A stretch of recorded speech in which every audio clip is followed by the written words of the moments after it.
మీ సలహా ఏంటి? ఎవరికండి? 40% ఓట్ బ్యాంక్ వచ్చింది, 11 సీట్లే వచ్చాయి, అయినా ప్రతిపక్షంలో కూర్చున్నారు, ప్రతిపక్ష హోదానే లేదు అని చెప్పి మాట్లాడేవాడు. మీరు ఒక కేకే కన్సల్టెన్సీ నుంచి యాజ్ అ సిఇఓగా జగన్మోహన్ రెడ్డికి కావచ్చు, వైఎస్ఆర్సీపీకి కావచ్చు, వెళ్తాం అనుకునే లీడర్స్ కావచ్చు, వాట్ ఈస్ యువర్ అడ్వైస్? ఒక్కొక్క ఇండివిజువల్ ఎమ్మెల్యేకి ఒక్కొక్క నియోజకవర్గం బట్టి ఆబ్వియస్గా మేము ఇదే టెక్నికల్గా మేము ఇదే వాళ్ళ దగ్గర మనం చార్జ్ చేసి తీసుకొని అక్కడ వర్క్ చేసి సర్వే చేసి ఏది కరెక్ట్ ఉంటుంది బాగుంటుంది, ఏది గెలిస్తే బాగుంటుంది అని చెప్తుంటాం. బట్ మీరు జనరలైజ్ స్టేట్మెంట్ అడుగుతున్నారు కాబట్టి ఇమీడియట్గా చెప్పలేదు. కొంతమంది ఏంటంటే అండి, నేను మళ్ళీ నెక్స్ట్ టైం గెలవాలి అనేది వస్తుంటారు. ఈ పార్టీ కాబట్టి ఏ పార్టీ అయినా గెలవాలి, నేను గెలిస్తే చాలు, ఏ పార్టీ అయినా పర్లేదు అది చెప్పండి అంటుంటారు. సో ఓవరాల్గా మీకు ఎక్కడైనా సరే ప్రజలు ఏం కోరుకుంటున్నారో ఆ ప్రజల పర్స్పెక్టివ్లో మీరు వర్క్ చేస్తున్న రెడీగా ఉందా లేదా, ఫ్యూచర్లో నాకు ఇక్కడ అవకాశం ఉంది అనుకుంటే రైట్.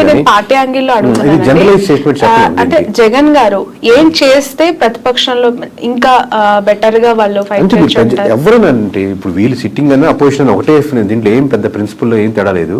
దీంట్లో మనం చెప్పేది గ్రౌండ్ రియాలిటీలో ఎటువంటి ఇష్యూస్ ఉన్నాయి, ప్రజలకు ఎక్కడెక్కడ మద్దతు కావాలి, ఏ వర్గాలకి నేను నిలబడాలి, అన్ని వర్గాల్లో నేను నాయకుడిగా నేను నిలబడాలి. నేను కాదు, నేను లీడర్స్ కాదు.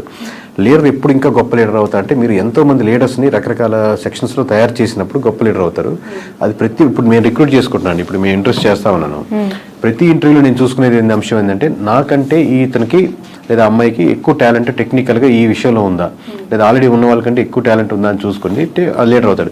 నాకంటే ఎక్కువ టాలెంట్ ఉండకూడదు, నేనే లీడర్ ఉండాలి అనేది కంటే కూడా ప్రతి నియోజకవర్గంలో ప్రతి అంశంలో నాకంటే వాక్చాతుర్యంలో కానీ, మాట్లాడే విషయంలో కానీ, సబ్జెక్ట్ నాలెడ్జ్లో కానీ, మాట్లాడితే కరెక్ట్గా మాట్లాడే పర్సన్స్ కానీ, అంటే అపోజిషన్ కూడా చాలా టెక్నికల్గా మాట్లాడుతున్నాడు, చాలా రైట్ ఇతను, ఓన్లీ అరిచేసి ఏదో తిట్టేసినట్టు కాకుండా అలాగా టెక్నికల్ సబ్జెక్ట్ ఉండే లీడర్స్ని మీరు డెవలప్ చేయగలిగితే ఈ ఉన్న 4-5 సంవత్సరాల్లో మీరు మళ్ళీ గవర్నమెంట్ ఫామ్ చేయడానికో లేదా మీరు ముందుకు రావడానికో తేడా ఉంటుంది. కానీ ఇదే పద్ధతిలో వెళ్తే, ఇదే లైన్లో వెళ్తా ఉంటే మళ్ళీ మీకు కష్టమే. ఓకే.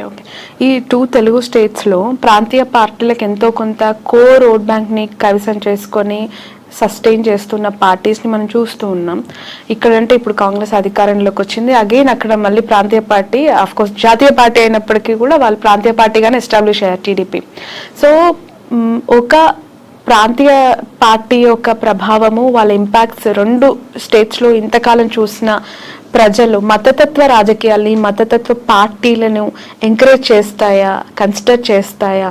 అంటే ఇప్పుడు నేను నేషనల్ వైజ్గా చెప్తున్నా కదండి, మతానికి ఉన్న సంబంధించిన ఓట్ బ్యాంక్ అంటే ఇక్కడ ఎస్పెషల్లీ 2 తెలుగు స్టేట్స్ గురించి నేను మాట్లాడు. అంటే కంపారిటివ్ నార్త్లో పోలిస్తే ఇప్పుడిప్పుడే సౌత్లో బీజేపీ కూడా ఇంకొంచెం ఉంది. కంపారిటివ్ చెప్తున్నాను, నార్త్లో ఎక్కువ బీజేపీ ఆల్రెడీ ఒక సాచ్యురేషన్ పాయింట్కి వెళ్ళిపోయింది. బట్ సౌత్లో ఇప్పుడిప్పుడే అక్కడక్కడక్కడ ఆ టైప్ ఆఫ్ చిగురిస్తూ లేదా ఆ థాట్ ప్రాసెస్లో ఉండి మన ధర్మం అనేది ఆలోచిస్తున్నారు. బట్ అది ఓట్ బ్యాంకింగ్ సరిపోదు గెలిచేదానికి అనుకుంటున్నాను. ఒకసారి మీకు సెంట్రల్లో బీజేపీ తగ్గిపోతుంది అనుకోండి, దాని ఇంపాక్ట్ మన స్టేట్లో కూడా పడుతుంది. మొత్తం స్టేట్లో సెంటర్లో మనకు గవర్నమెంట్ మారుతుంది అనుకోండి, అది మన స్టేట్కి వచ్చేసరికి కూడా మన ఇంపాక్ట్ పడుతుంది. ఎప్పుడైతే మీకు బీజేపీ మీద ఎఫెక్ట్ ఎక్కువ పడిపోతుందో, బీజేపీ మునిగిపోతుందో, దాని బీజేపీ ఆధారితంగా నిలబడిన పార్టీలు కూడా దాని ప్రభావం, దాని ఎఫెక్ట్ ఎంతో కొంత తీసుకోక తప్పదు. Okay. In future Nara Lokesh గారికి, పవన్ కళ్యాణ్ గారికి ఎవరికి ఎక్కువగా సీఎం అయ్యే అవకాశం ఉంది అని అంటారు? మీ అజంప్షన్ ఏంటి? అది చెప్పలేము. ఎందుకంటే అండి హైపోథెటికల్గా ఆబ్వియస్గా చంద్రబాబు నాయుడు గారు ఉన్నంతసేపు ఆయన గవర్నమెంట్ రన్ అవుతూ ఉంటుంది, 5 years ఇబ్బంది లేదు కదా. But going forward obviously TDP కార్యకర్తలు కానీ ఎట్లాగైనా సరే మా చంద్రబాబు గారు సీఎం ఉండాలి. దాని తర్వాత లోకేష్ గారు వాళ్ళు కోరుకుంటారు. పవన్ కళ్యాణ్ గారు ఫాలో అయ్యేవాళ్ళు ఆబ్వియస్గా పవన్ కళ్యాణ్ గారు సీఎం అవ్వాలి, ఇంకా సీట్లు 21 నుంచి మేము 71, 100 సీట్లు వెళ్ళాలని కోరుకుంటారు. బట్ ఇద్దరు కూటమిగా వెళ్ళాలనుకుంటున్నారా, సెపరేట్గా వెళ్ళాలనుకుంటారా? మీరు ఇందా చెప్పినట్టు టీడీపీ సెపరేట్ అయ్యి బీజేపీ ఆబ్వియస్గా బీజేపీ జనసేన వెళ్ళాలనుకుంటున్నారు. దీనివల్ల ఇట్లా సెపరేట్ అయితే మళ్ళీ వైఎస్ఆర్సీపీకి ఫెచ్ అవుద్దా? ఎన్ ఫ్యాక్టర్ వేస్లో ఉన్నాయి కాబట్టి ఎవరి కార్యకర్తలు వాళ్ళు లీడర్ అవ్వాలనుకుంటారు. మాది ఏంటంటే ప్రజలు ఇప్పుడు ప్రస్తుతానికి ఏమనుకుంటున్నారు, ఎలా చేస్తే ప్రజలకు బాగుంటుంది. ఇంకా ఆబ్వియస్గా ఏపీ మన సొంత స్టేట్ కాబట్టి ఈ డెవలప్మెంట్లో మనం కూడా ఎంతకైనా భాగస్వామ్యం అయితే ఇది బాగుంటే బాగుంటుంది అని మనకు ఒక స్వార్థం కూడా ఉంటుంది మంది కాబట్టి. ప్రజలు ఏమనుకుంటున్నారు అనేది మీరు చెప్తానంటున్నారు. పిఠాపురం ప్రజలు ప్రస్తుతం ఏమనుకుంటున్నారు? పవన్ కళ్యాణ్ గారు ఎమ్మెల్యే అయ్యారు, డిప్యూటీ సీఎం అయ్యారు, ఒకసారి ఛాన్స్ ఇవ్వమన్నారు, గెలిపిమ్మన్నారు, అవకాశం ఇచ్చేశారు, అన్ని ఆయనకు కావాల్సిన 21కి 21 కైవసం చేసేసారు. So towards Pawan Kalyan what is AP people's high అయితే ఫస్ట్ ఆఫ్ ఆల్ ఉంటుందండి. ఆబ్వియస్గా అందరు పవన్ కళ్యాణ్ ఓట్లు వేసిన వాళ్ళు ఎవరైతే ఉన్నారో వాళ్ళకి ఆబ్వియస్గా మనం వేసిన పార్టీ గెలిచింది కాబట్టి ఒక హై ఉంటుంది. బట్ ఆ హై హై అలాగే కంటిన్యూ అవ్వాలంటే ఆ లోకల్ ఇష్యూస్ ఏదైతే ఉన్నాయో అడ్రస్ చేస్తూ మిగతా రోజుల్లో అది కాలువలు కావచ్చు, రోడ్స్ కావచ్చు, సమస్యలు కావచ్చు, అన్ఎంప్లాయ్మెంట్ కావచ్చు, చిన్న చిన్న ఫ్యాక్టరీలు కావచ్చు, లోకల్ కుటీర సంస్థలు కావచ్చు, అక్కడికి వెళ్ళే చిన్న హాస్పిటల్స్ కావచ్చు, ఈ ఇష్యూస్ మీద కాన్సన్ట్రేట్ చేస్తే ఆ హైకి తగ్గట్టు రెస్పాన్స్ ఇంకా డెవలప్మెంట్ అవుతూ ఉంటుంది.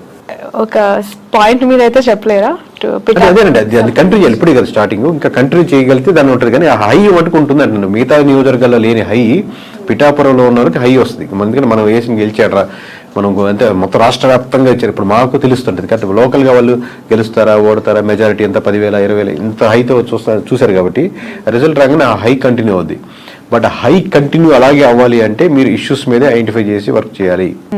ఓకే సార్, మీకు ప్రెషర్ ఎంతవరకు ఉంటుంది ఈ సర్వీస్ అని చేస్తూ ఉన్నప్పుడు? ఎందుకనంటే ఒక ఇంటర్వ్యూ చేస్తే మాలాంటి వాళ్ళ మీదనే బురద జల్లే ప్రజలు, లేదంటే అలాంటి పీపుల్ మనం సొసైటీలో యాజ్ ఆఫ్ చూస్తూ ఉన్నాం. ఇంకా మీరు బియాండ్ దట్ ఒక పార్టీకి మీరు చేస్తూ గెలుస్తుంది, ఓడిపోతుందని మీరు ప్రెషర్ ఉంటుందండి. ప్రెషర్ ఆబ్వియస్లీ చాలా ఉంటుంది. దాంట్లో నేను లేదు అని ఎట్లా ఓవర్కమ్ అవుతారు అంటే ఒకరు బెదిరించే వాళ్ళు ఉంటారు, లేదా ఇట్లా చెప్పమని అనే వాళ్ళు ఉంటారు, లేకపోతే వాళ్ళు ఇలా పోయాలని ఉంటారు, లేకపోతే బాగా వీరాభిమానులు ఉంటారు, ఏమన్నా చేసేస్తాం నీకోసం బాగుంటారని ఉంటారు. బట్ నేను మోస్ట్లీ నేను పరంగా కానీ నా కంపెనీ నేను ట్రై చేసేది మనం వీటికన్నిటికీ దూరంగా ఉందాం, మన పని మనం చేసుకుంటూ వెళ్దాం అని ట్రై చేస్తుంటాం. కానీ ప్రెజర్ అయితే విపరీతంగానే ఉంటుంది. లిక్కర్ పాలసీ ఇంపాక్ట్ ఎంత ఉందండి? ఆ గవర్నమెంట్ ఓడగొట్టడానికి ఈ గవర్నమెంట్ గెలిపించడానికి అది మేజర్ ఇంపాక్ట్ అంటారా? 1% ఇప్పుడు అన్ని ఒక్కొక్క పర్సెంట్ యాడ్ చేసుకుంటా ఉన్నాం. అంటే వైఎస్ఆర్సీపీ నుంచి టీడీపీకి వచ్చిన ఓట్ బ్యాంకింగ్లో ఖచ్చితంగా ఒక 1% అయితే ఓట్ బ్యాంకింగ్ లిక్కర్ పర్స్పెక్ట్లో వచ్చిన ఓట్ బ్యాంకింగ్ ఉంటుందండి. ఇప్పుడు కొత్త పాలసీస్ ఇప్పుడే తీసుకున్నారు కాబట్టి అది ఇంప్లిమెంటేషన్ అయ్యి రేపు పొద్దున 1వ తారీఖు నుంచి రిజల్ట్ చూసి దాన్ని ఎలా ఉన్నాయని చెప్పగలుగుతాం. Right. Thank you so much అండి.